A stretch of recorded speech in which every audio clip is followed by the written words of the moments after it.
sad kasi tapos na yung AP. Pinag-aralan ko talaga yung AP guys. But now I'm here in my mom's office. I'm helping her file the documents. This is my new job. How much are you paying me for this? I will pay you, love. Wow, thank you po. Isang piso na lang.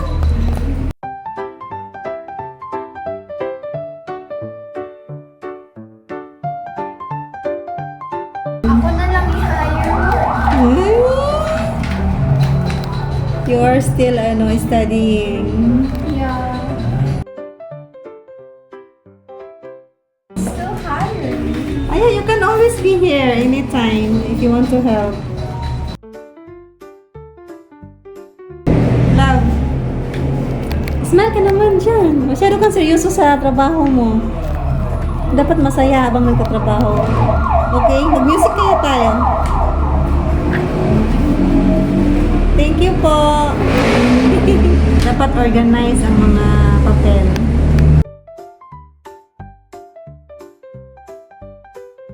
Okay, that's all for today.